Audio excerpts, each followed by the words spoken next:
Hey guys.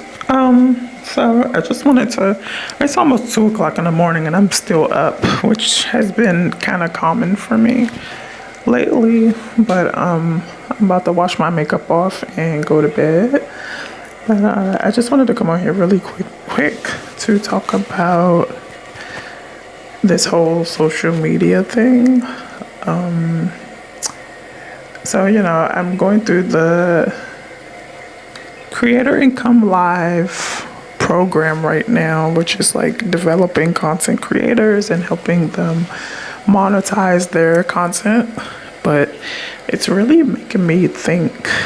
It's making me think about the bigger picture and really what do I have to say? So hold on, I'm gonna put this down.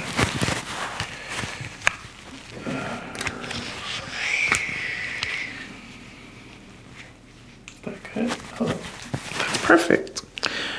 Oh, okay. So I'm trying to talk low because it's kind of late, and even though I know no one can hear me, if I talk super loud still, I am always trying to be conscious of that. And maybe that's a part of the problem, actually, as far as me and my content goes. Like, I've always been so humble, so meek, so mild, and considerate of other people's opinions and other people. Well, not always, but more recently, that it really has affected my voice, as in what I have to say, what I have to put out into the world, like what I have to add to the conversation in the, general zeitgeist of society right now. I feel like I've been muted. My opinion has been erased because of trauma. And it sucks because I think this whole experience has really helped me to see that I am not as healed as I like to think I am. So, I don't, when you experience trauma, it's a ongoing cycle. Healing is a never ending cycle for most people. And then on top of that, the whole Epstein situation that's happening in America and the Virginia Dufresne victim, and her, demise earlier in 2025 really, I would say it hit home for me, but it's been more on my mind as of late as, all of this stuff is coming out about the case and the president. It's helped me to see that like trauma really does take a toll on people. And some people are more resilient than others. And, I mean that with no disrespect to Virginia Dufresne. I just, it sucks because for me, it's always been a matter of like trying to overcome. Like I've been trying to force my healing, if that makes sense. And I think that's a good lesson too, is that you can't force healing. It has to happen naturally over time. So yeah. So I'm saying all that to say, with healing, sometimes you're not going to be in a place that you want to be when certain opportunities present themselves. if you're not in a state to fully tap into that opportunity or, grow at that moment because of trauma, it's okay. Like, don't beat yourself up. But I will say that for me, it's very frustrating because it's like I see what everybody else sees as far as like me not living up to my potential. I feel like there's people surrounding me and in life that know that I have potential and that there's greatness in me. They see sparks of it. And I almost feel like they get frustrated with me because I am not tapping into that myself. And it's kind of hard because I don't think people fully understand trauma unless they've experienced it themselves, and I think the type of trauma matters, there's verbal abuse, there's all kinds of abuse, but the more, extreme, the more violent that that trauma can be, the more near death that that trauma could possibly get you. I think it has a even deeper impact. So for me, I've always tried to, after therapy, because I did go to therapy, I've always tried to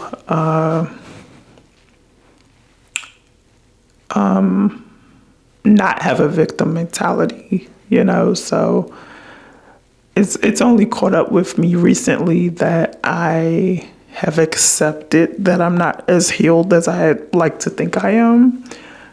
Because previously, I would, like I said before, I would force the healing. So I would fake it till I make it. I would pretend that, I'm not anxious about this particular situation, even though it may, have similar traits of the trauma that I experienced in my past. I just try to force myself to go through it because I'm not a victim, I can do this.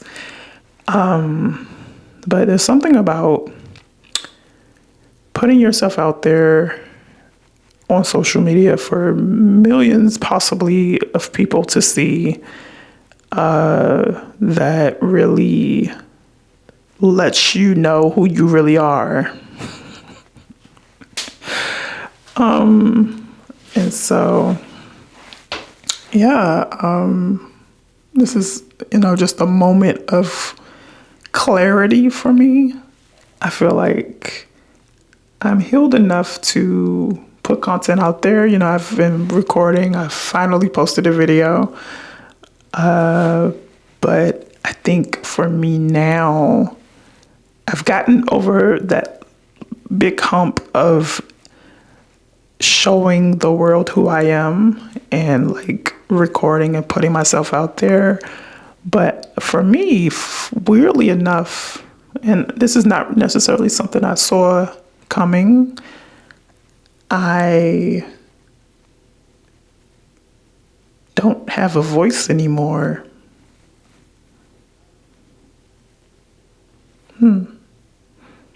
And it's pretty hard to do content when you don't have a voice. I feel like the unhealed part of me that still exists is a part of me that's lost its voice.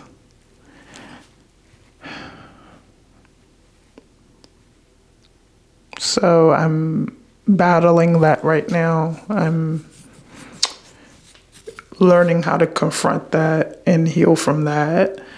and find my voice again. I think, and to take it even deeper, what that means is I can't fully be my authentic self, which, in this content course, this mentorship training that I'm going through, on this first day, they talked about authenticity. And I like to think that I'm a pretty authentic person. For me, it's almost a matter of me not being able to hide who I am. I can't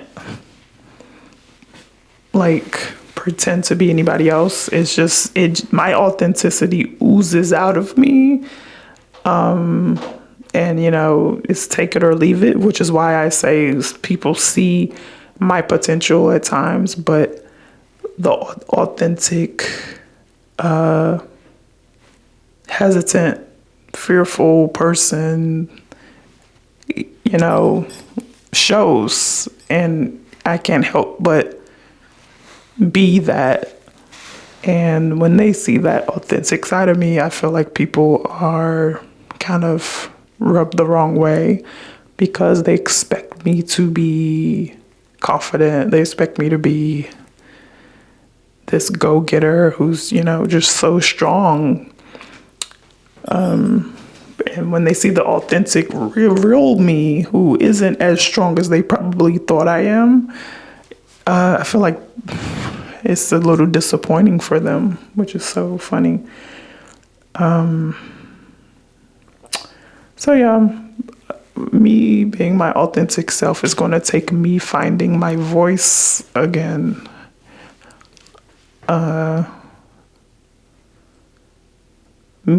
And what that means is me having an opinion about stuff, me actually not caring about what people think about what I think. The reason why that's a trauma response is because if I don't give my opinion, then people won't have anything to judge me by, and therefore people won't have a reason to dislike me and cause me harm because of that dislike. It goes that deep, and I didn't even catch it until today. Because, I'm like, I want to plan out my content. I want to, think about the topics that I like to post about. And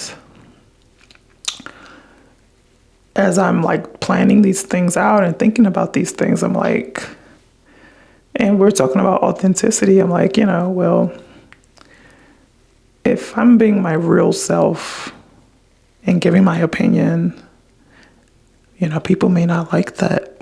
How are you going to feel about that? Like, I don't know, child. It is what it is, but I'm about to go to bed. I had my big lashes on today. I want to put them back on just for the video right now.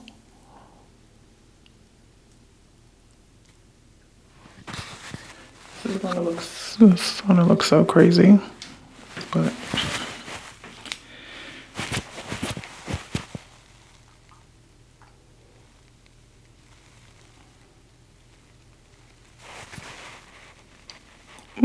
what's funny is before the trauma for me, I mean, really the reason the trauma happened to me was because I was fully being myself before this trauma happened.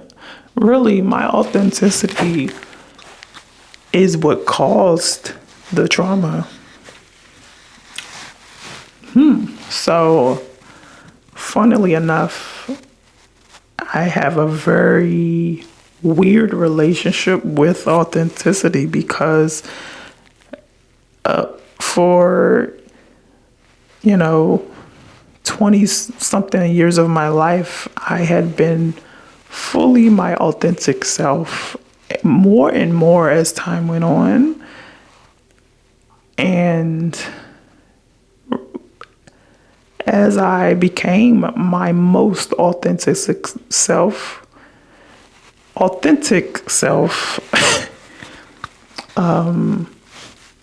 me not caring about what people thought about how I looked, what I wore, how I talked, came back to bite me in the ass, really, because of people who didn't agree with that. They didn't agree with how I presented myself, and they acted on that. And so quite literally,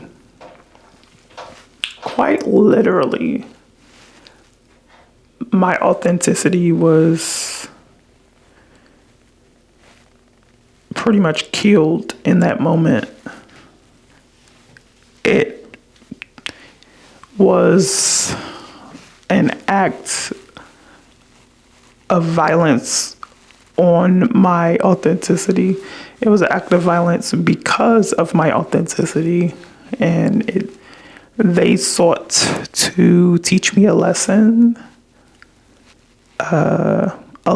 that said I can't be whoever I want to be out here. I have to conform to the norms of society. That act of violence was meant to teach me a lesson, and it did. It worked, unfortunately, as much as I would hate to admit it. It really kind of forced me to conform to social norms. And here I am today, I would say, almost 10 years later, still being a victim of that act.